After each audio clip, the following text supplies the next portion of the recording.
So, by a show of hands, how many of you have ever been a customer before? Just curious. See, great. So, yeah, and when you go somewhere, you know when you get great service, right? Um, or if you go somewhere, you know when you get bad service, right? How many people do you tell if you have bad experience somewhere? 10? At least 20. And that was before Twitter. So now you can, 200 people. Yeah, that's just the way it is. Today is a great day for us because what would this place be like if everybody did one thing special for every customer every single day that came through our business? You think it would make a difference in the community? Yeah, it definitely would. It would. How many of you remember way back in the good old days when the milkman would deliver milk to your door? You remember that? Yeah. And the mailman, right, knew everybody's names, right? Knew all the kids' names, right? You remember that, all you guys? Yeah. The good old days, we used to call them, right? Some of the kids in the audience are going, "Are you kidding me? They knew your names." What about if you went to a gas station, a filling station? We used to call those filling stations back in the day. You guys remember that, right? And so what would happen if you went to a filling station, a gas station, 30 years ago? You got great service, but what would they do specifically? Wash your windows. Put gas in your car. Check your tires, right? And how much did they expect you to tip them for that service? Right? Yeah. It was just expected. That was the way we did business. And I tell people that Gen X, Gen Y, millennials, and they're like, "Are you kidding me? You're such an old fogey." But you know what? That's the way it used to be. I mean, you'd go into a business, they'd say, "Hey, welcome," right? "How you doing?" Now you go to a place and they have a little audio recording, "Thank you for your business," and there's, what happened to that touch of service? So if each of us did one thing special, just a good morning, good afternoon, good evening for every customer who came into the business, you think it would make a difference? Absolutely. So a year ago or so, Ron and a few community leaders from the chamber here approached me, and we talked about, could we do this in our community? And I said yes. And Ron and others, we all kind of agreed to this one idea that's crazy big and crazy cool, and it's real simple. Is it possible we could be the best service city in America? Okay? Now, no one owns that right now. No one in America can say we're the best service city in America and claim it. So today, there's no media here, there's none of us, it's just us together talking about, in about an hour and a half, how are we going to do that here? And I'm going to teach you how.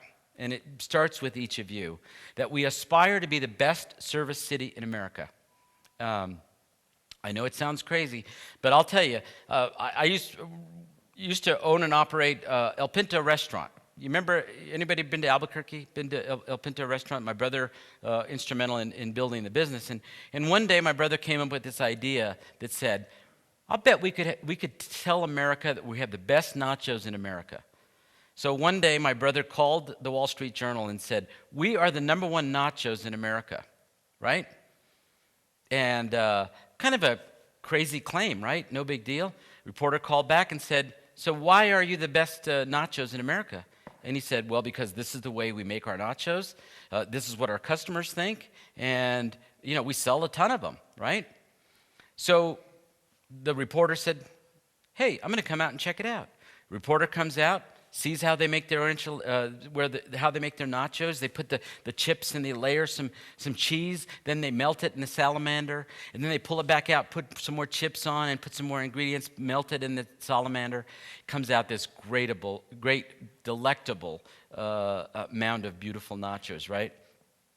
So what happens? They run a story in the front section of the Wall Street Journal that says, "El Pinto Restaurant, best nachos in America," right?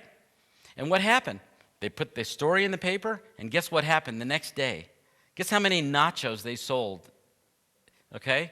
Hundreds of nachos. It's now their top-selling item. Okay?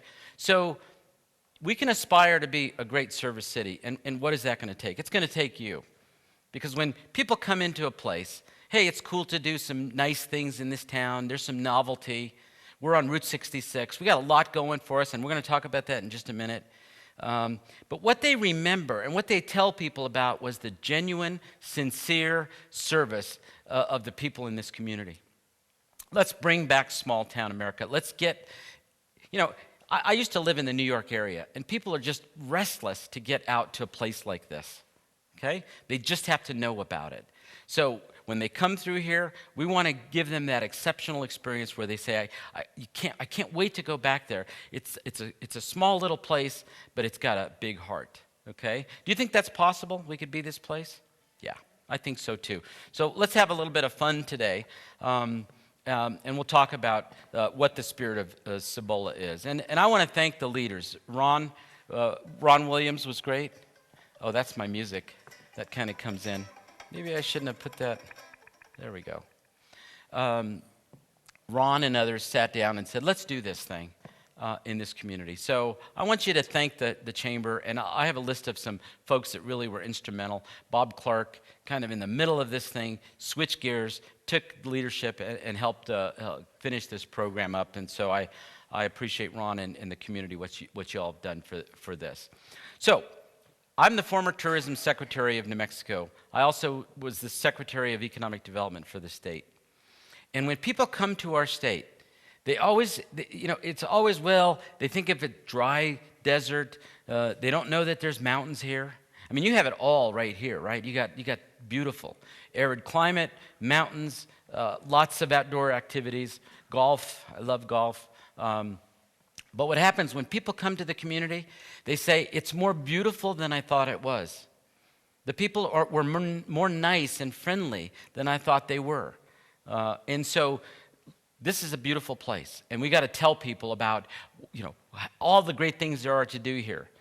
All over the country, people talk about their cultures. Oh, we have culture. Indianapolis has culture. They have a $50 million cultural trail, but they do not have authentic, genuine culture.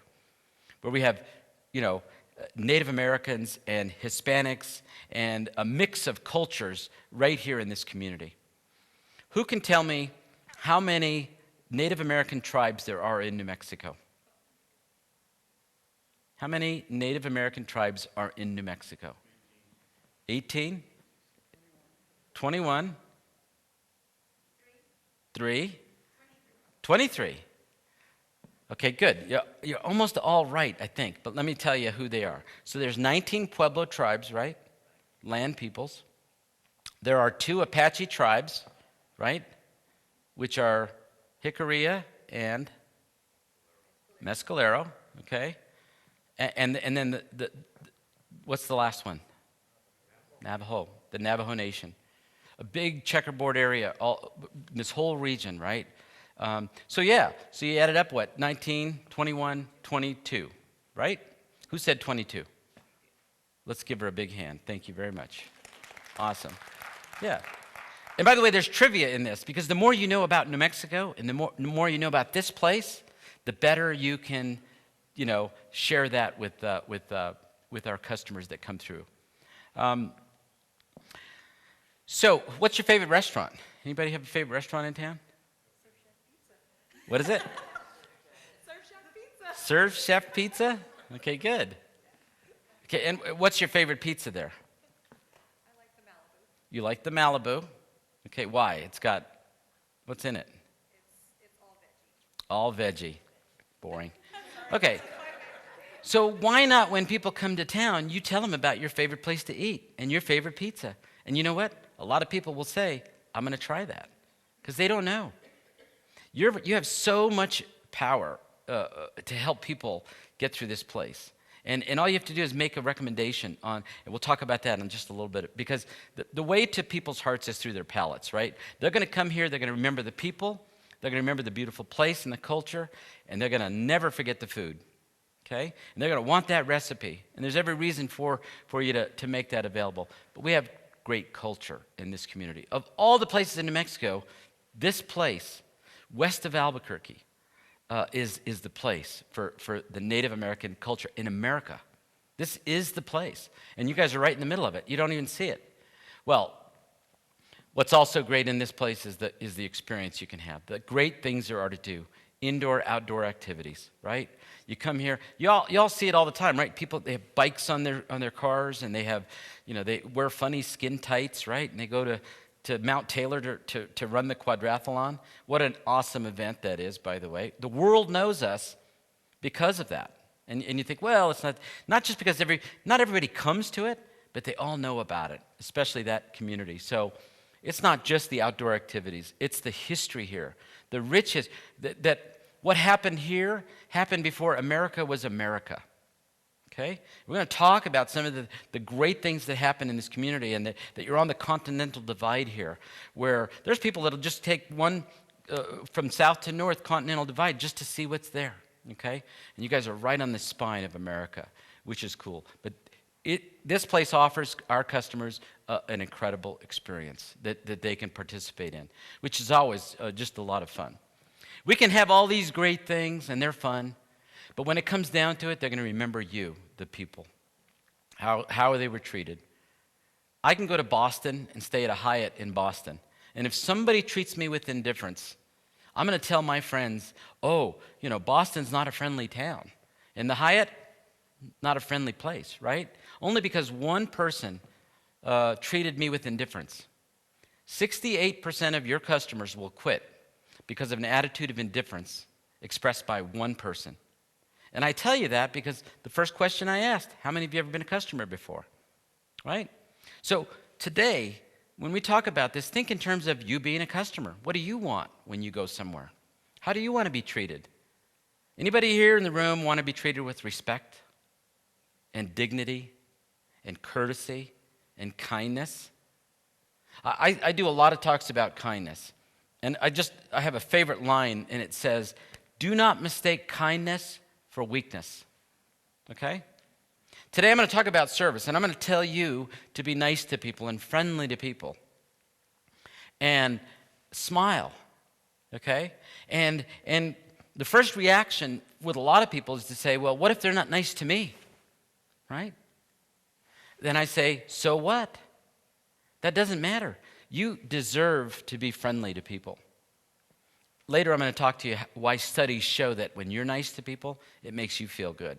It's good for you to do that. And when I say don't mistake kindness for weakness, I'm going to tell you, people are not always going to treat you nice. They're not going to be friendly to you. Okay? There is no excuse to be unfriendly to anybody. I ran the New Mexico State Fair in 1997. We were $8 million in debt, 1,400 employees. And I told every employee, and I trained each one of them individually, well, in groups, but I made sure everybody knew this. I do not pay you to challenge a customer, ever. Because in a confrontation between a customer and an employee, have you ever heard of an employee winning? Just think about it. If you go somewhere and they treat you and they challenge you, you're not right. You're wrong. Right away, you'll never get past that, right? So what we want to do, it's about great people, and we have great people in the community. So today is simple. We're just trying to get you to understand the behaviors and how you treat people and to be friendly to people, and that you'll do something special for every customer when they come into business. You think it'll make a difference in the community? Absolutely, it will. So this program, put together over a long period of time. You all have a little handout. There's a mini handout, which is a kind of a synopsis or a short version of the program. It kind of looks like this. And then for your keeping, and truly a credit to Ron. Ron talked to me about a story once, and he said, I was in a banking in another city, I believe, and he went to a seminar, and they had a little booklet. And he said, I use that booklet, and I refer to that booklet when I think about how to deal with a complaint or how to deal with a telephone skills or something else.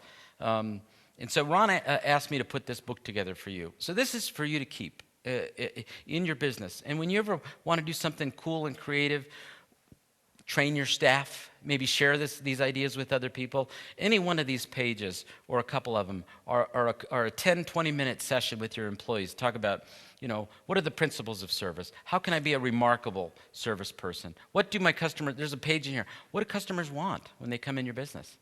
Okay? Again, thinking of you guys being customers. So we put this together, a program in the community that really representing the consistent, genuine customer service with a sense of a spirit of enchantment.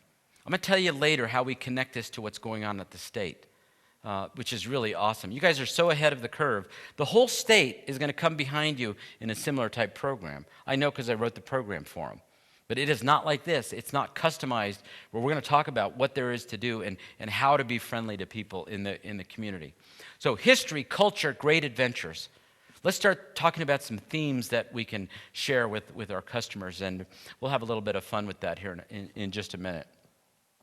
So maybe one thing we can do is all agree with a consistent strategy. Okay, so let's start with a simple statement that authenticity, discovery, and connection to our customers.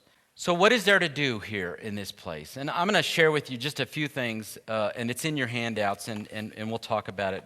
I'm going to cue up this video in just a minute for Mariah. So Mariah, just be on guard. Not yet. So let's talk about what are the cool things to do around here when people say, Chaco Canyon. Is that a nice place? How many of you have been to Chaco Canyon? Let's start with there. Okay? Okay, great. So we have Chaco Canyon, a center of the ancient world, right? World Heritage Site, as well as a National Historic Site. Did you know that? There are people that travel around the country looking for these kinds of places. They just have to know that they exist. El Morro National Monument, right? The Spaniards called El Morro the headland, right? And some called it Inscription Rock. Did you all know that? Okay. Okay, good. Now, that might just be a little tidbit. You tell somebody, hey, did you know about Inscription Rock? And give a little history about that and the Cibola National Forest and what encompasses this great, great land. I used to live in New Jersey, I was telling you before, and to tell people that you can see for miles and you see these blue skies, in New York, they don't see blue skies. They see buildings and shadows, okay? But to think you can look across and see Mount Taylor and all these beautiful things, we truly are in heaven. The ice caves and Mandera volcano, right? The land of fire and ice. And I put a little caption in there, a little bit, if you don't know about it, right on the continental divide here. This is something that people want to know about it. Here's the key. When somebody comes to our community, we want to tell them about the pizza place. We want to tell them about Cafecito. Is that right? Is that a place? I drove through town, and there was one place where there were a ton of trucks and cars, right? Cafecito, right? Nice place. I'm sure it's a nice place. Is it a nice place? Okay, good. Hey, that's cool. Are the owners here? No. Okay, good. Okay. Well, you got to tell them, hey, this guy said it's a nice place. Ice caves. And then let's get to the culture part of this great place. Zuni Pueblo, right? Zuni Pueblo are known widely for the beautiful handcrafted Zuni inlay jewelry, right? And some of you have it, you're wearing it today. Looks beautiful. Thank you very much. The Zuni Pueblo people are just a great people. Acoma Pueblo, okay? And I learned a little bit about the Acoma Pueblo tribe, and it's in here, and it's got such rich history. In America, there's no place as rich as the history of Acoma Pueblo, Sky City. I mean, back in the day, it wasn't a casino back then, right? But are those good? You guys have a couple of casinos here. You know what? That's really good. When you get somebody that can come off and be entertained, and hey, maybe they stop at a casino, that's great. And you know what? I'm going to tell you about El Morro, okay? I'm going to tell you about the ice caves when you're there. Because you know what? People will venture out. And then, of course, Laguna Pueblo. This was and today it still is the enterprising tribe of all the Pueblo tribes. They've had this from way back in the day. They're skilled in pottery and a lot of things, but they're entrepreneurial, and it's a great part of this community. There is nowhere in America where you have these rich cultures, that land people, living so close together in a place so cool. Okay, so there's a lot of things on the list, and it's in your handouts. There's a golf course. Guys like me drive through. Hey, I want to stop and play a couple holes of golf. Great, fun to do. Riverwalk Park, Mount Taylor, hiking Mount Taylor. Not just the quadrathlon. Mark Lotman, a friend of mine who used to do economic development in the community, helped start that years and years ago. And now it's probably one of the top 10 or 20 world-class outdoor events in America. I don't know if you all know that, but it's right here in your backyard. There's 3 times I've attempted to try to do it. I never was able to do it. The last time we were going to do it as a team, but nobody had snowshoes. I think that was the biggest problem. Thank goodness. But obviously the Christmas Eve Luminaria tour, the Continental Divide Trail. I could go 2 hours on the Route 66, right? You guys are part of America's Mother Road right here in America. And we don't want to just see what the neon lights are in Albuquerque, and those are cool. I love that. But that this is part of Route 66, that's a huge deal. And then a lot of local things to do when you're here, from bowling to a skating rink and of course the great fine restaurants in the community. So with that, the flavor of this is about what is there to do in this community and how can I do my best. But before we go into the customer service part of this and teaching you skills and some good ideas, Mariah, if you can get ready in the back, I'm gonna have you watch a short video that was produced by the community that we want everybody to see, and we want you to see what everybody else is going to see about this great and beautiful place. So Mariah, are we ready? Okay, let's give Mariah a big hand because she has done a super job. She's my AV person. I'm going to have her come out here in a little while. So let her roll. Thanks, Mariah. Fray Marcos de Niza wrote that in Cibola the streets were paved with gold. Coronado the explorer was looking for the 7 cities of Cibola. The real wealth of Cibola is the diversity of cultures, the geology, and the events. Begin your adventures in Grants as you go underground at the New Mexico Mining Museum. See what made Grants famous, as it was known as the uranium capital of the world. The Cibola Arts Council and Double Six Gallery and Museum features local artists, historical and cultural exhibits. There are interesting and entertaining programs that are offered on a regular basis. Coyote del Mapais Golf Course is the most impressive golf course in northwest New Mexico. The Riverwalk Park, fed by the Rio San Jose, provides a venue for concerts, picnics, weddings, fire and ice bike rally, and special celebrations. The Northwest New Mexico Visitor Center is a gym. Exhibits, day trips, a bookstore, and professional staff provide the visitor and tourist with up-to-date information. The Northwest New Mexico Visitor Center is a short drive over the interstate south of Grants at exit 85. For an outdoor adventure, Mount Taylor is beautiful any time of the year. This 11,301-foot dormant stratovolcano is one of the tallest mountains in northwest New Mexico. Great for picnics, camping, hiking, biking, snowboarding, skiing, and snowshoeing. The Mount Taylor Quad is held each year during President's Day weekend and attracts participants from all over the world. Travel down Highway 117 to the Ranger Station for up-to-date information, hiking venues, and points of interest. The Sandstone Overlook views the immense volcanic activity in the area. The diverse geological topography of Acoma Zuni Trailhead. The Narrows, La Ventana Arch. Lava Falls offer the hiker, photographer, and historian an opportunity to enjoy Cibola County. Known as the City in the Sky, inhabited for over 1,000 years, is Acoma Sky City. The world-class Sky City Cultural Center and Haku Museum features exhibits, theater, and visitor center. Tours to Acoma Sky City are arranged at the Sky City Cultural Center. The impressive Christmas Eve luminarias after dusk is scheduled on December 24th and begins at 6 p.m. and ends at 10 p.m. The Laguna Tribal Office is located in the village of Old Laguna. Laguna Pueblo's historical San Jose Mission Church is a must-see, too. The chapel and church are maintained in pristine condition.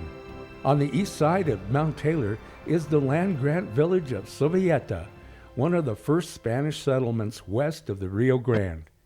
After a visit to Our Lady of Sorrows Catholic Church, travel north down a narrow lane to see the historical and religious site of the El Portal Grotto. Highway 53 is a designated scenic byway. The first stop is the historic village of San Rafael. This village was the site of the first Fort Wingate.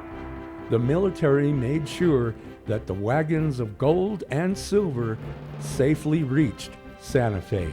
Next would be the Acoma Zuni Trail.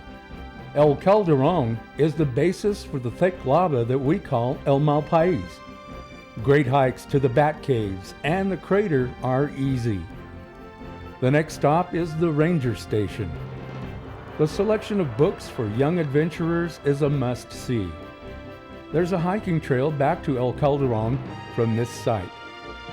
Then up to Cinder Hill, to Ice Cave and Bandera Crater.